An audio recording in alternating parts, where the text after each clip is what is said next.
This episode of the My Latin Life podcast is brought to you by BitRefill. BitRefill is the best way to spend your crypto in Latin America. Purchase gift cards or mobile refills from more than 3,500 brands in 186 countries instantly, safely, and privately. Visit bitrefill.com for more information.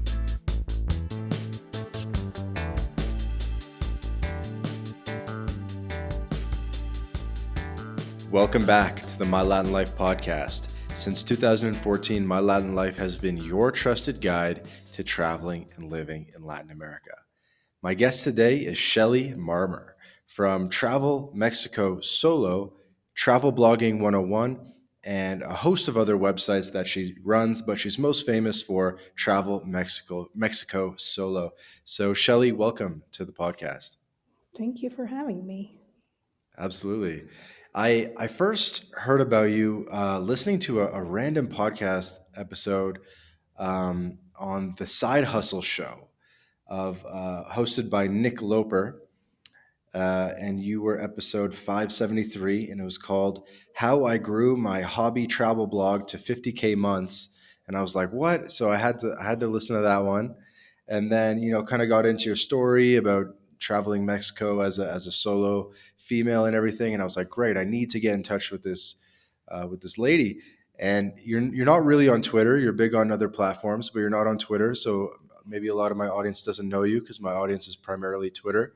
Um, but I reached out to you on your website on like the contact page, which I don't do very often for guests, but I'm glad we were able to do it and get connected. Yeah, I believe it's called, I might not be a Twitter user, but I believe it's called X. Yep. No, I do not have X. Actually, I don't do any social media. I have an old Instagram page, but I don't think it's been used for a couple years now. So yeah, I also grew the blog without social media. So, I mean, that's really like the wow moment. Yeah, the money's cool. Well, money's also a wow moment, but like usually people are like, how did you ever do this without social? Pure SEO. Pure SEO. You got it. Cool. I think maybe we'll get into making money with travel blogging and stuff in the second half of the podcast. You have another site called Travel Blogging 101 where I guess you teach people how to start travel blogs and monetize travel, which is great. I'm sure a lot of our listeners are travelers and would be interested in monetizing a piece of that. Before we get into that, would love to just hear a bit more about your story, about Mexico, and all that fun stuff. So I moved to Mexico. Well, I first came to Mexico in April 2020. It just kind of like life just kind of worked out this way where I was laid off from a job. Um, Decided I was going to do a whole big life change, and I sold my condo, and I decided I was going to move to Denver, Colorado from South Florida. And then like the buyer threw a huge monkey wrench in my plans and was like, I really like the way you have your house decorated. And I'm like a recently divorced guy and I'm never going to make it as nice as you. So can I just buy all your furniture and everything you own? And I was like, what? So I said, okay. And now I was apartmentless, jobless, stuffless. And I had another friend who was also not working at the time and he had some savings. So he was like, why don't we just go travel for a while? And, it's not often that you have money and time at the same time. So I said, okay. And I was like, how about Croatia? And he's like, how about Mexico? And I was like, why would we go there? It's like super dangerous. So I was definitely like brainwashed in the same way that other people were maybe brainwashed.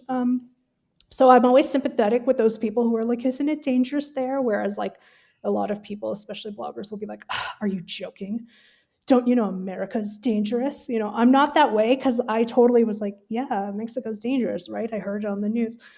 So I said I would go with him just because it wasn't like in the cards for me to travel solo. We ended up in Mexico City and I fell in love at first sight and basically never left Mexico. I'm coming up on, I guess, 5.5 years at the time of us recording.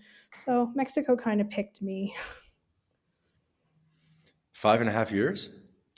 Yeah, April 2018. Oh, I might have said 2018. 20. You I did might say have said 20 2020. because that's when I started the blog. So when I'm telling these stories now, like the starting of the blog. Okay, I came in April 2018. Yes, and it is now November 2023. So been So full time in Mexico for over 5 years. yeah, yeah, that was totally my fault saying the wrong year. But yes, No worries. So 2018 are you April. calling in from Mexico now? I'm in Mexico City again. Talk about a full circle moment. I am building a house. I have bought property, and my house is being built on the No coast of way. Oaxaca. Yeah. No But way. so now, like my boyfriend and I are kind of just bouncing around a little bit. The house should be done hopefully. I don't even want to say when the house should be done because it keeps getting pushed back. But early 2024 is hopefully when the house is going to be That's cool. for sure move-in ready and done. But yeah, so I'm in Mexico City at the moment, but we're leaving in a week. We're going to San Luis Potosi state, and then we're going to spend some time in Guadalajara um, for like the Christmas and New Year's holiday, and then hopefully my house is going to be done. Interesting. Random question. Do you know Cashley Kucherin from traveloffpath.com? I've never met her, but like we're definitely friends of friends. And she just spoke at a travel blogging conference hosted by my very first travel blogging teacher. So we're kind of like moving in the same circles. So I, Yeah, she just moved to Mexico City, so she's there now. So I could maybe oh, get you guys connected. I would love that. I did not know she was there. That's so funny because I have the digital access to that conference. I wasn't able to attend, and I just listened to her talk at that. So anyway, small world. Well, But yeah, I would love who's the that. mentor? Who's the Her mentor? name is Laura. She runs Scale Your Travel Blog. It's Huh. a travel blog coaching program, but she used to do full one on one, and she hasn't done that in a while. But there's a course. She But I would. scaled. She scaled. Yeah. Laura, scale your travel blog. Okay, cool, cool. Hopefully, I'm going to glean a lot Shout of out to tips Laura. on this. Mike and Laura travel. Yeah, that's their actual travel blog. But I think the focus has definitely shifted to Laura the teaching Peters. side. Okay, awesome, Yeah. awesome. And was this Travel Mexico solo blog your first endeavor into niche sites and travel blogging? Yes, I do like to say that I have a degree in journalism and I worked in the travel industry for nearly a decade at my last quote unquote real job. I worked for a Miami travel magazine where Hmm. I'm from in South Florida. So I did have that background, but I had never blogged before. I actually didn't even really read blogs. So it was kind of funny. It was actually my travel buddy who I traveled with to Mexico initially in 2018. He was the one that was like finding cool stuff for us to do all the time. And I'm like, how are you finding this? He's like, blogs. And I'm like, what? Like, because most of my traveling had been to like meet up with friends. So I was with a local. So I was never like, let me go to the blogs. So anyway, it was my first blog, my first time actually paying attention to blogs.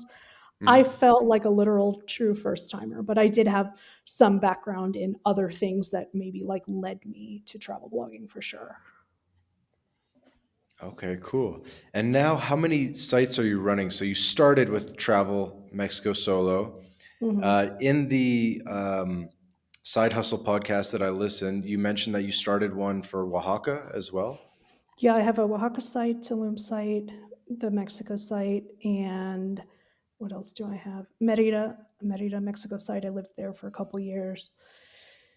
Is that it? Four travel blogs and the blog about blogging. That's I have those five. Five. Okay, cool. And you have more than that as well for other stuff or something? No, it's just the four travel blogs, and then the blog about blogging is the fifth and newest one. Okay, cool, cool. Yeah, it's going to be hard for me to keep this in like a cohesive order. I feel like we're going to bounce around a lot on this episode, but hopefully this will have some sort of linear sense to the audience. But it's a very interesting thing you did in terms of splitting things up into separate blogs. And I did hear you address this question a little bit on the previous podcast, but I think worth asking again, where I believe your response was like, I know someone is going to make a Oaxaca website, So it might as well be me. Yeah, so the first site I started, and I did not have the success I had on my own or by magic or by even like insane amounts of hard work. It was by hiring coaches and paying for courses. So my first site took off faster than a lot of people's. And after the first site took off, I was like, I'm going to make a second site about the city Merida, where I was living at the time in the Yucatan Peninsula. My intention was to start a tour company and partner with local tour operators. It Hmm. never panned out that way, but I was able to grow that niche site 10 times as fast as I was able to grow the first site. Of course, now I had information and methodologies that I didn't have. So it's not necessarily an apples to apples. But the riches are in the niches, as they say. And I just kept making more and more sites. I'm able to grow the sites pretty fast. And now I have 3 sites that are on with a premium ad network, which is called Mediavine. So when people are like, Hmm. how do you make money with the blog?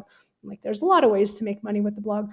But the most true passive income that I have is just the ads on the site. So 3 out of my 5 sites are on with a premium ad network where I literally And earning the and does money. each site have to scale up individually to the minimum, or can you share that visitor count from the previous sites? No, it's 50,000 sessions, which a Uh huh. session is essentially a user in a Uh huh. 30-day period to get onto Uh huh. Mediavine. They do have this program where if you're doing 6 figures and above, they will let other sites on at 25,000 sessions instead of 50. And I love Mediavine, but I did not love this. My at the highest months of my they look at a 12-year period, and if you hit 6 figures in a 12-month period, excuse me, if you hit that six 6 figures of figures sessions in earnings, and if you have earnings. Okay. 6 figures in Mediavine earnings in a 12-month period, they will let your sites on at 25,000. Your new sites, you mean? Additional sites, Okay. exactly, Okay. instead of the 50,000.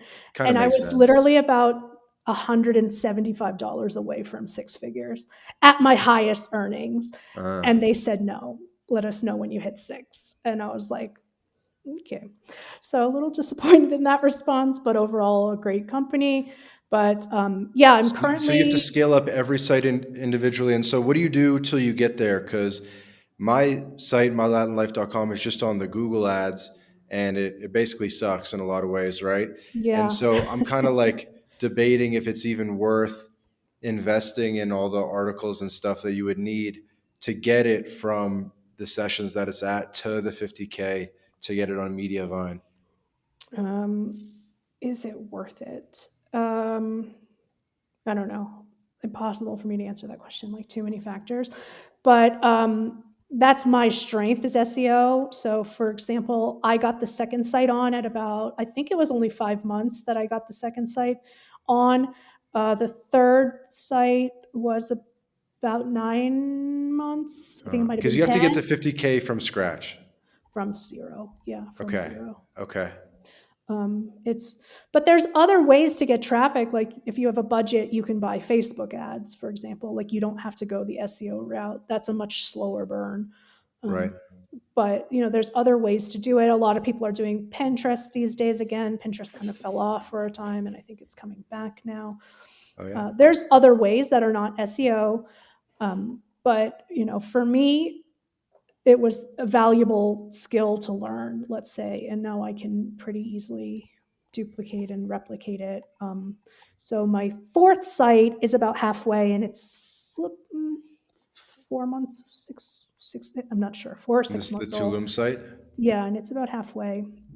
So, Okay. and then, again, like it's the truest form of passive income to have the ads. But there's a world of difference of like Google, what is it, Google AdSense to like, which is like no traffic minimum and things like that, um, versus Mediavine, which takes some time. But I always tell people like no traffic, no ad income, right? So I'm getting paid by the traffic. So when you're Hmm. signing up to Google, like when you say Google AdWords sucks or Google AdSense sucks, it's because not a lot of traffic, not a lot of ad income. That's definitely proportional there. So for me, I wait until they do get onto Mediavine because that's where the money is. Ads can slow down your site. make for user experience that people hate. So for me, it's a wait until then. But other people go all kinds of different routes, like maybe like you going onto Google. Ezoic is another one, but they Hmm. don't have a traffic minimum. Oh, do they not? Yeah, I guess not. I guess we really went into the direction of talking about blogging strategies and stuff early in the episode. I did kind of want to give you a sec to talk about, what it's like to, be a female solo traveler in Mexico, and to talk about, just life in Mexico as an expat. And then maybe we can come back to me badgering you about SEO and stuff like Free that. SEO advice.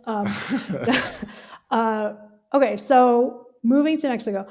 Um, yeah, like I said, I had my eyes set on Croatia and the Mediterranean, and my friend was like, "Let's go to Mexico," and I was like, "You sure, buddy?"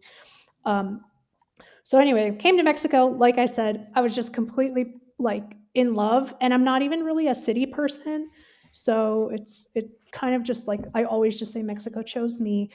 But eventually, after 4 months, so we had lived in Mexico City, and then we went over to Playa del Carmen for 2 months as well. 2 months in the Hmm. city, 2 months in Playa. He was like, he decided to take a job and go back to Miami. And I was like, I felt comfortable enough at that point to just stay. So I did. And then I traveled around a lot. I've been to 19 states now. I'll be going out of 32. I'm going to my 20th in a few days. San Luis Um, Potosi. yeah, that will be my 20th state. Nice. Um, but yeah, I've been to 19 now. And that was what led me to start the blog. So it's called Travel Mexico Solo. And it was really, I thought I was going to be like talking about me traveling Mexico and my adventures. Like I was like some Jack Kerouac or something. And like, it just kind of morphed into like a Mexico travel site instead of a solo travel site. But yeah, I spent a year by myself, traveling around.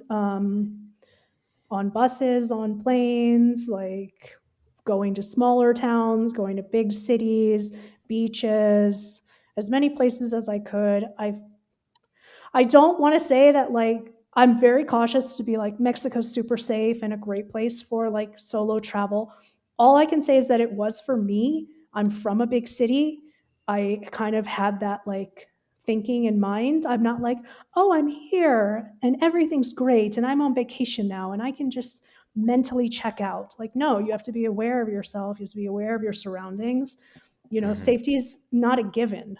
You can be in Iceland, like the quote unquote safest country in the world, and like, putting your guard down, I just think is the wrong approach, period. Hmm. So I always say it was like, it was safe for me. I think it would be safe for other like big city people. Like if you're coming from San Francisco and you're by yourself, even if it's your first time solo, I think you'd be fine.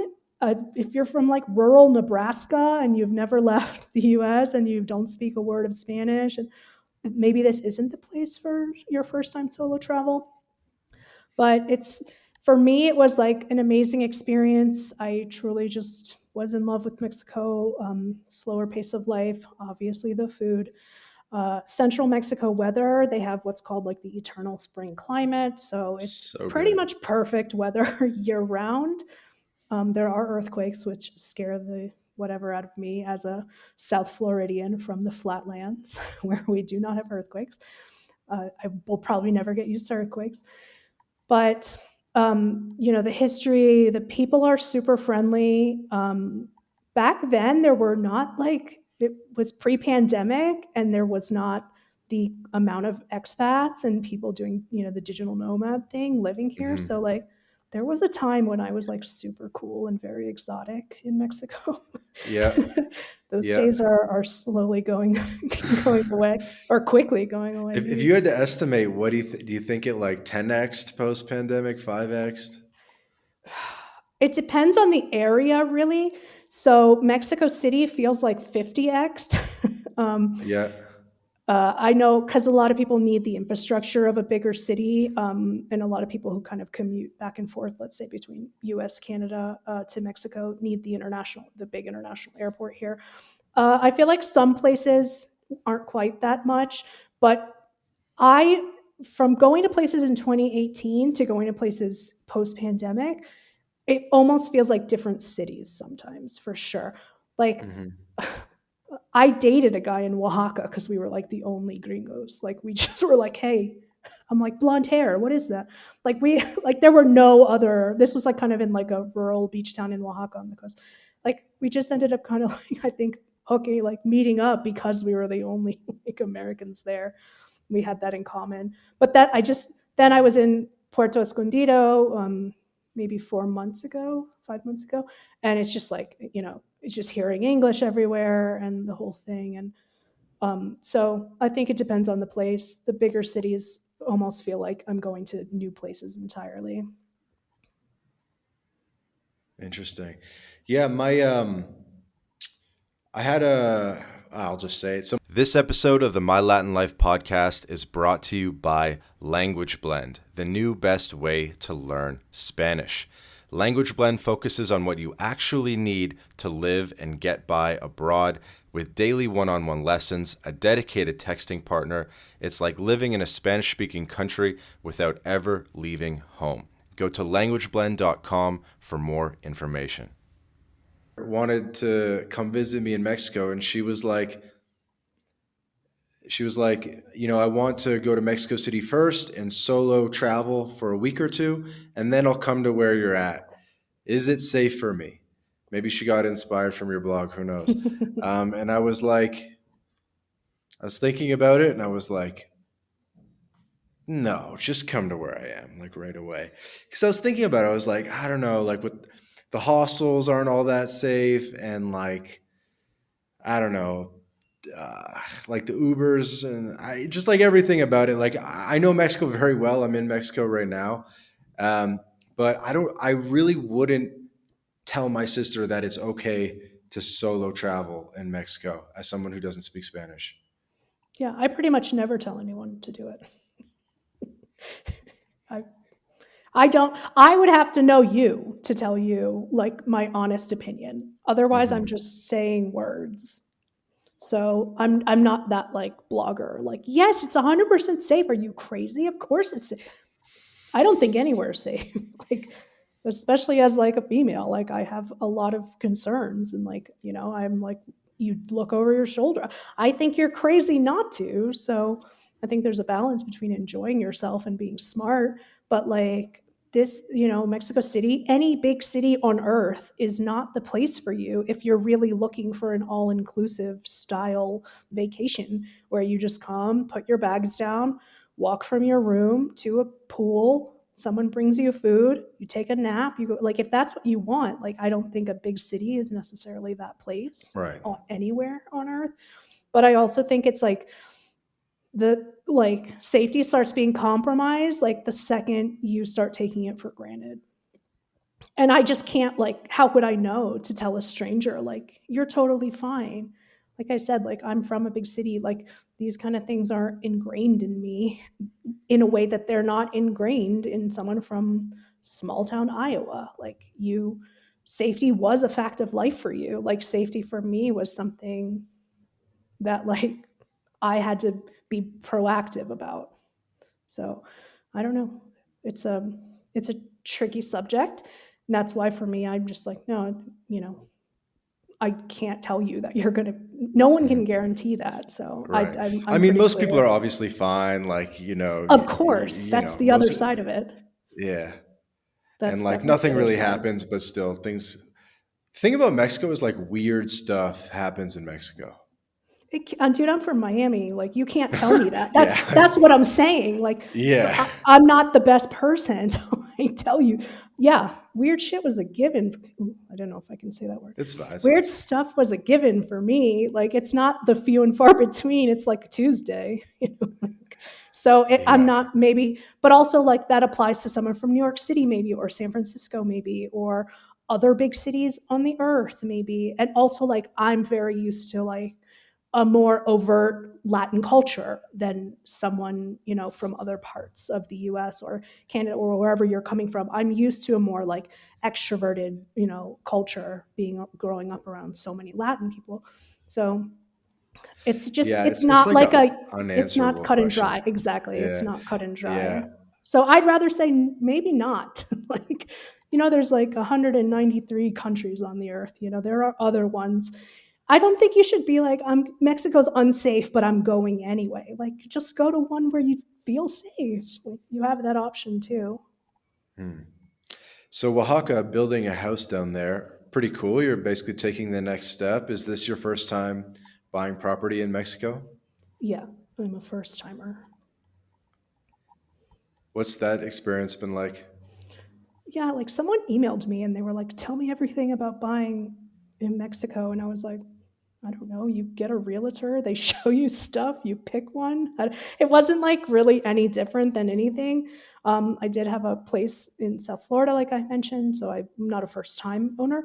But yeah, I mean, I don't know that it was really any different than anywhere else. Obviously, like building has its own set of challenges, but I don't think that's country specific either. The one thing I will say is like things like financing is probably out. Um, Hmm. Even my realtor told me like 98% of buyers are cash buyers.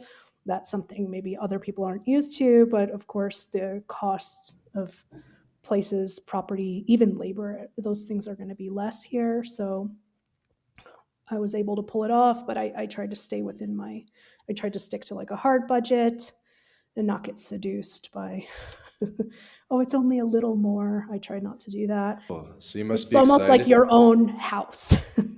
But they had, so there's a lot of red tape and bureaucracy and things like that. So like there's levels of pre-construction. Obviously, like a lot of people are just scared of pre-construction period for very logical reasons, but they had already like permitted things, cleared ground. Like a lot of people won't even jump into pre-construction, according to my realtor, until like certain things have happened. Like there Hmm. was another pre-construction project that like someone was just like, my family owns this land, and they had been squatting there for like almost a year, she told me. So like you want to be able to get past that part. So like stuff was already built, which like made me feel confident that Okay, someone so wouldn't they hit some just come. milestones. Yeah. And then I jumped in with, we went through like rounds and rounds of changes to plans and stuff like that. Hmm. So it was, yeah, I guess anomaly is how we'll call this. Awesome. So dream home in Oaxaca. You got the Oaxaca website. You're building a place there. Safe to say it's your favorite state in Mexico? Yes, for What sure. What do you Yeah. like about Oaxaca? I always tell people that Oaxaca is the Mexico that people imagine Mexico is. It's like colorful buildings. Oaxaca state kind of goes north to south. So there's like the northern part in the mountains. There's definitely like the pueblos and like small town villages. And then if you go all the way down to the coast, beautiful beaches, surfing. Um, it just has everything. It just has like colorful colonial towns. The food, Oaxacan food, is known as the best food in Mexico. Yep. I sometimes agree with that. Sometimes I like other food better. Just depends on the day. Um, Hmm. but yeah, I've spent about a year in total, maybe more like 10 months total in Oaxaca. I just sort of always keep coming back to Oaxaca. I would say it's my favorite. And yeah, festivals, food, fun, culture, history, ancient ruins, beaches, small towns, giant cactus, mezcal. Um, Oaxaca is probably the Mexico that you are imagining in your head when you think of Mexico, if you've never been. Yeah, definitely. And Oaxaca is actually huge. Like it's bigger than you think it is. It's pretty big. Yeah, I guess like if you drove, well, it's just like Oaxaca is also a very poor state. I think one of the, if not the poorest, maybe the second or third. So sometimes it does lack infrastructure a lot. So, like for example, driving from the city, which is in about the center of the state, to the coast, it's like a Hmm. I want to say it's a 200-mile actual drive, but it's like a 6-7 hour drive because it's like a windy road through the mountains and all that stuff. So I would think from like top to bottom of state, it's actually a long drive, but like distance wise, maybe it's 800 miles or something like that. So I just took like a rough size comparison. So Oaxaca is 36,000 square miles, and then the state of Virginia is 42,000 square miles, pretty close. So it's like a sizable state, and it has so Medium. much diversity, so much cultural diversity within it. Like every little town is like different, and they have different cultures and celebrations and stuff, right? Yeah, it's definitely known as like a lot of festivals. They have probably besides Mexico City, like the biggest Day of the Dead festival. There's all kinds of other like weird festivals, like in Oaxaca City, in during Christmas they have the radish festival where it's like just all these like weird radish carvings. Yeah. Like the um, one with pink inside they use for salads and stuff. yeah, yeah. And then there's the Guelaguetza festival that's in July. So it's definitely like, but honestly, it just feels like every Saturday is a festival because there's like weddings, and then they do like what's called like the calendas, and like they're dancing in the street. Like it just Oaxaca just doesn't stop. It's just festive all the time. I believe it. Maybe not on a Tuesday, but like weekends for sure. Yeah, and I guess the Virginia comparison isn't even like a good one in the sense that Virginia's kind of all the same throughout the state. So it's like there's almost not much to see in some ways. But Oaxaca, like it's probably very distinct the north from the south. Oaxaca City compared to the coast, etc. Yeah, I would say it's you get a lot for sure. Have you been to Salina Cruz? No, we didn't go, but we might have to go to buy our furniture there. But no, we didn't go there or the isthmus. Yeah, that's definitely like on the radar. What's the isthmus? uh, it's like a strip of land, and it's on the coast, and it's in like on the, I guess that would be the eastern side of the state. Uh-huh. And it's just one of, like, they say there's 8 regions of Oaxaca, and that's one of them. So like over there you'll get a lot of mm, like the isthmus food's pretty well known, so it's like a micro cuisine. There's a lot of like seafood stuff, and they just have kind of Hmm. their own thing going on. Hey guys, quick interruption to tell you about Bit Refill. Bit Refill is the best way to convert your crypto into gift card balances. These are gift cards that you can spend at hotels.com, Airbnb, Nike, and many more. You may remember Joel Valenzuela, previous podcast guest. He's been living on crypto exclusively since 2015, and he's a big consumer of Bit Refill. And so I asked Joel, I said, what do you like most about Bit Refill? He said that he likes the instant delivery, the precise amounts so that you don't have to juggle a lot of gift cards, and he loves the global selection. Nobody else has this much selection of gift cards, over 10,000 gift card options across hundreds of countries. Go to bitrefill.com to sign up, and you can also use the code MyLatinLife for 10% back off your first purchase. Go to bitrefill.com for more information. I have a random question. I have a random question. You're not gonna have a good answer, but I'm gonna ask anyway. Did the Acapulco hurricane freak you out? The idea of living in coastal Oaxaca? I'm from Miami. So That's the answer to everything. I do have a good answer to that. Yeah, I No, guess. that's what I was saying. Like in central Mexico, like I will never get used to the earthquakes. That's what I'll never get used to. Like during, I think it was like a 3.5, according to my phone at the time, earthquake, which is small or smaller. And I was hanging out with a girl that I knew from a friend of a friend from San Francisco at the time of this earthquake. The wall moved a little and I lost my mind. And it was like completely normal to her. And I'm like, it's not normal when the wall moves. And she's like, yeah, no big deal. It was a small move. I'm like, I don't relate to what you just said with a small movement of a wall. But yeah, so like hurricanes are like a part of life for me. Earthquakes are not. So does it freak me out? I mean, hurricanes suck, but it's not like there's somewhere that exists that's like free of natural disasters.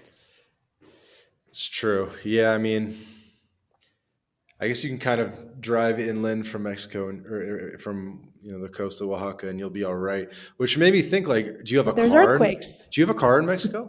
Not yet. When the house is done, we'll You're gonna get definitely a have a car. car. Yeah, I'm hoping to be able to split my time between either Oaxaca City and the coast or Mexico City and the coast. It depends. One house at a time. If you had to kind of compare Oaxaca City and the coast, which is probably tough to do, but how would you kind of mention that? Uh, Or and I guess kind of the Mexico City versus Oaxaca City, because Oaxaca City is getting really, it's definitely on the like eat, pray, love hippie trail now, right? I think it is to an extent. It's sort of to me like skews older, so maybe the literal like same age as the author of Eat Pray Love. But I think the true like hippie place for like the 20s and things is probably San Cristobal de las Casas in Hmm. Chiapas. Sayulita, I guess, is kind of like that younger. It's like the San Francisco tech village. Hmm. Um, Oaxaca City to me skews older. But that could just be my experience. Of course, there's like a whole nightlife thing that I probably didn't insert myself into. But what I tell people about like why I really hope to be able to live half the year on the coast and half the year in a city is because you get peace on the coast and you get culture in the city, and you do not get Mm. both like anywhere really. I guess there's a couple coastal cities in the world like Miami, Barcelona, and stuff. Um, but for me, for Mexico, I've spent a lot of time on the coast in a bunch of cities, and a lot of time in cities, and that's the difference between coast to city living for me. Like, do you Hmm. want peace and quiet and nature? Of course, you can have that in the mountains of central Mexico as well. You don't have to go all the way, let's say, to the coast. But it's one or the other. I've never been on a beach city in Mexico or beach town in Mexico where it was like the Mexican fiesta, like big festivals, like the amazing food, like kind of I got to experience. go to So Mazatlan.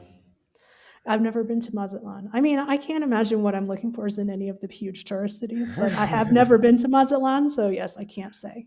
Speaking of, so what are your like top hidden gem cities or favorite cities or recommendations for people in Mexico?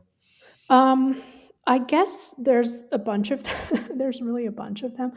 But I think if it's like your first Mexico trip, I really do think Mexico City is the place to go. You can get to like a million Mm. places within a couple hours. The buses are amazing. Like Tepoztlan is a really like cute little town. It's getting a little touristy, but like I mean, what's not? It's hard to have these conversations and not be like, but it's getting a little touristy. Tepoztlan's a cute town. I love Valle de Bravo. They call it the Hmm. Hamptons of Mexico City. I'm really trying to go there. Yeah. It's a lake town. We've been twice now. I love it. I am absolutely obsessed with Morelia, Michoacan. Yeah. Um, Super off the tourist trail. It's on the national tourist trail, but not. I think my boyfriend said he did see one other American person while we were there for a week, but that's pretty rare in Mexico. Sayulita, I went in 2019. I think it's a little different now, but Sayulita was really cute back in the day. I think Zihuatanejo is like the new Sayulita. Now that Sayulita is kind of blown up a bit. Um, I like Puebla, Mexico. I like Puebla as like a smaller scale Mexico City. Uh-huh. What else do I love? Valladolid and Izamal in the Yucatan Yeah. are places that I really Izamal's the really all yellow one, the right? yellow town. Yeah. I've been to Izamal a couple times. I really like it there. But those are kind of like day trips that you would take. So it really depends. Like sometimes when you're recommending hidden gems, it's like a weird gray Is area. it a 1 month? Is it to live? Is Exactly. it yeah, Like, yeah. are you passing through? Like, what kind of travel are you looking for? Because I mean, popular places are popular for many reasons. There's a million things to do in Mexico City. So whether you're coming for 2 days or 2 months, like it's a safe way for me to recommend somewhere. But I What do really you think? think it's a great place because of how many things are right within 3 or less hours of the city. Yeah, we typically say Playa del Carmen in the winter or Mexico City in the summer. Yeah, it rains in the summer in the city, but you can go to the city at any time of year and it's still amazing. Hmm. But yeah, Playa. I haven't been. I lived in Playa in 2018. I haven't been back since. But I hear it's like completely like I'd be going for the first time, even though I've been like that's just the change that I guess is countrywide at this point. For sure. But any beach, any Mexico beach in the winter is the time to go. But the Pacific coast, they have like the whale migration, so Mm, it's a really nice time to be on the Pacific coast. that's cool. Mhm. Valle de Bravo, what do you think would be like the right amount of time there? Could you do a month there, or is that too long? I we were like looking at real estate, but like that's just me and my boyfriend like small places. Um, we spent a week there, and I don't know anyone who spent a week there, and we were like totally fine. But I think like he's Mexican, and I've been in Mexico so long, so the relaxation aspect of that town is kind of what we were after. But like if you're like want to see sights, I want to do like maybe a week might be like tops. Mm. Yeah, I was listening to a podcast with a guy that like a startup guy that lives there full time. But yeah, somewhere I always wanted to go. Can you swim in that lake? I read that you can. I did not see anyone swimming in the lake, and we did not swim in the lake. But I read that not pollution wise, but because it's really really really cold. So Right. Okay, that makes sense. yeah, I did not read that it like people don't swim because it's super like dirty water or anything. It's a man made lake. It's not like a natural lake. It's a reservoir actually technically, but Mm. yeah, that's what I read that it's just freezing all the time. Gotcha. So is the game plan one of your side quests to visit every state in Mexico? I mean, it's like going to happen. I don't know that I'm that person that's like crossing things off of my bucket list. Um, there's probably states. Well, no, that's not true. There are states that I don't necessarily have super interest in going to, but I probably will eventually. Just like to be like I've been to all of them, but it's Uh, not like I'm not in a rush. I could what's have the, done it by now. what's on the bottom like Tabasco, Chihuahua, I want to go to. Well, I want to go to the Tajín ruins in Tabasco. Other Tajín than that, is in Veracruz. Tajín is in Veracruz. Yeah, in Tabasco, you might be thinking of La Venta Oh, and Laventa. San. You're right. Yeah, You're totally right. Yeah, I mean, is it a pass through kind of place? Sure. I do want to go to some of the northern states. I want to go. The Chepe train is one of the bucket list yeah, things. So like, I yeah. guess that's Chihuahua and Sonora, if I'm not mistaken. Oh, or is it? Yeah, no, because it goes to Chihuahua and it's Yeah, we in. just Oh tweeted about no, this train like Sinaloa, a day ago. Sinaloa to It crosses a Chihuahua. few. Okay. It's all right. Yeah, that's cool. And from a travel blogger's perspective, like, do you get discounts on some of this stuff? You're probably at the point where you're getting like free hotels and stuff? People offer it, but I've never done any sponsored work. Really? Yeah, it's just not like it's not for me. But yeah, you can get. I think a lot. Like I spoke at a travel blogging conference a couple of months ago, and like there were people meeting with like the local tourism boards and stuff like that, and Hmm. it's essentially like it's a lot of work for like a free stay. Like a lot of people are Right. not getting paid for that work, believe it or not. Like you got to be like really, really big time um, to get like serious money when you do a dollars to hours comparison, because like a 2 day stay is really a 4 day trip out of your life because you have to go somewhere and then go back. So it just the dollars to hours never worked out in a way that it was something that I went after. But I just like I said this to someone at the travel blogging conference. I'm like, I wish the goal for so many people wasn't like how do I get a free hotel stay, but like how do I make so much that I pay for my own hotels. Definitely. So I sort of was like always just in that mindset. But yeah, someone from Tulum like messaged me a couple of days ago about come have a free stay in the hotel, and It's kind of cool. it You, happens.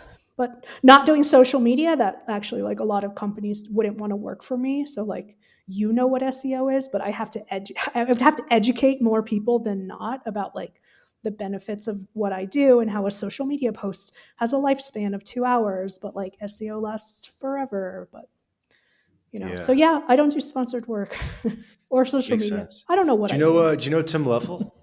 Yeah, I do. We recorded one with him like 2 weeks ago. Yeah, we were at the same conference that I just mentioned. He's Oh the one yeah. that invited me to that conference. Oh, okay. The how to monetize. I forget the name already. It's Scale. How to scale. yeah, no. He works, I don't know if I can say this. He works for a travel blogging conference, the one I just said I was speaking at, that I advise people to make enough money that you pay for your own hotel stays instead of Yeah. selling yourself for a free night in a hotel. He invited me to speak at that conference. It's called Okay. TBEX. Cool. It's the biggest travel blogging conference. What's the name T again? TBEX. T-Bex. Yeah. Okay. Cool. I need to get into this cult a little bit more. Well, I didn't know I was a cult, but to me it's a job. But I guess if you ask any cult leader or member, they're like, no, this is just my job. Hey everybody, hey everybody. Quick break from the podcast to tell you about Language Blend, the best new way to learn Spanish. Language Blend was co-founded by Jake Nomada, friend of the podcast, decade of experience in Latin America, and Jake and his team, they put everything into this program that they wish they had in terms of how to level up quickly with your Spanish language skills. Because the faster that you can get conversationally fluent in Spanish, the better the experience that you're going to have in Latin America. So go to languageblend.com for more information.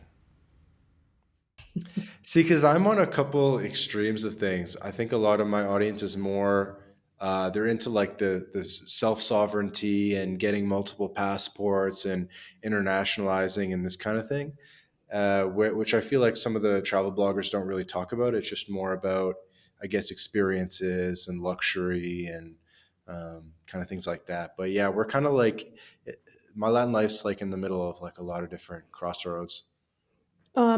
Well, I mean, I have that, without necessarily. I mean, I have one passport, but luckily it's a good one, or it's a strong one, let's say. So yeah, I don't know, like, but it was definitely about location independence and time independence Yeah. and being my own boss. So, I mean, I definitely identify that was like the impetus for it. It was never Yeah. like, Speak to that a bit more. yeah, I mean, I was like chewed up and spit out by corporate America, which I think is like the pathway here, I guess, for a lot of people. And I was, I had the determination of like something has to work out, or as like they say in the personal development or the business development community, like row to the island and then burn the boat. So like I was like, something's going to work out. I will not go back to having a boss. I will not go back to corporate America. I will not go back to PTO. I don't even ever want to say PTO again. Like all of those things. So actually, I Right. started two with a weeks drop paid shipping. vacation. Oh I'm, my I'm just God. not. I just realized like freedom was like one of my core values as like a human, and it was like, what is life if I have to ask someone for permission for the day off? So like for me to live my life, I have to ask you to let me. And like I just had like a crisis, maybe a midlife, quarter life, I don't know. And I just had that kind of fire behind me of like burn the boat. And yeah, I started with a drop shipping store. Um, and then, it just kind of like I was doing okay. And then it was like pandemic, and I don't know. Then I started like networking with other Mexico travelers, in which, because we were all locked in our houses during Hmm. lockdown, and I met a travel blogger, and I was like, is that real? I was the same as most people. Like, how is this real? And then she put me in some Facebook groups. And again, it was just this time in the world where like travelers were grounded. So like people were probably talking to me and conversing with me in ways that they wouldn't have normally been doing in another time. And right off the bat, I met travel bloggers who were still making money during the pandemic. Even though it did Uh, go down a lot. so, like the people that I met who were making money were making it through the affiliate program of Airbnb. And while people were not traveling, they were booking 2 and 3 month Airbnb stays out in the wilderness. you know, Mm. so they were making commissions. They were making more than pre-pandemic. Some of them. So for me, like my introduction to all this was like people making money doing it. It was never like hobby bloggers having a fun time. So for me, I was like, I can do it. Like You if they're needed that doing it, money. if they're, I needed to never go back to corporate America. I never like imagined how big it could get. And I'm only a medium time blogger. Like I'm far from the top of anything. Um, but I'm also only 3.5 years in, and so I feel like the sky's the limit. But that was it. It was like, I'm not going back to what I hate. That seems insane. And at Hello, it was like all these people doing really well, like as travel bloggers during the pandemic. So I just always kind of felt like the sky's the limit, and that's it. Hmm. But it What was do you never think like I the need a million passport stamps. I was never that travel blogger. In fact, that's how I started the Mexico site, because all these other bloggers were like, I've been to 92 countries. And I was like, well, I haven't, but I've been all over Mexico. Makes sense. Makes sense. Do what you know. And what do you think's like the future of travel blogging and websites in general, niche sites, SEO sites? Is there a future for these, 300 article websites and that kind of thing, or are things adapting a bit? There's like a lot of changes right now, actually, as we're recording. Google's done some big updates on how they rank sites. And 2023 has been a big year for that. I think normally they do maybe 3 updates a year. And I think in the last 4 months, they've done 6. There's 2 going Mm, on as we're recording this. wow. So, what is the future? That is a really great question. And I wish I knew. I mean, I probably wish I knew anyway. But I'm taking cues from people who have been blogging a lot longer than me, and they're like, these shakeups happen, and then It's the because dust of AI, I settles. guess, right? Because ChatGPT, That's exactly it. Because they're trying to someone fight can that. literally program. Someone with the knowledge can program. They can program a site. So they're pulling stock images. They're pulling GPT Yeah. content. Yeah. Um, but they're doing it in a way that they know satisfies like the Google gods and the algorithms and stuff, which is essentially what bloggers did. It's just they're doing it at speeds that Yeah. even Google's overwhelmed. So there's a lot of shakeups, but I'm pretty confident like these things come in cycles. And I mean, I'm not giving up blogging or anything like that, but we'll see what happens. So you But have a I team mean, of writers, I believe I heard, I have a and so team. you're still investing in your team and investing in new content, new articles. I have been on a rhythm of like this time of year. It's more about updating old content. And then, because I tell people, I work with clients one on one, and I tell people like it's one thing to get to the top of Google, it's another thing to stay there. So Mm. it's not necessarily a one and done. You have to like optimize, and I have to be aware of like who's on my tail, catching up in the rankings and things like that. So this part of the year for me is always doing that. But yeah, of course, like, and I'm actually going to be learning AI in 2024. I ignored it for so long, but you have to embrace and kind of iterate yourself with the times, and that's it. But I literally have never used AI on any of my sites. I have human people that work for me, That's and good. That's it good. is. I actually do need to get running, but Mhm. I want to ask one kind of random question, which is when you think about your how you're monetizing your sites. We talked a bit about the ads in the beginning. And then you've talked in the past about how kind of booking.com, hotels.com is a big one, and that rental cars is a big one.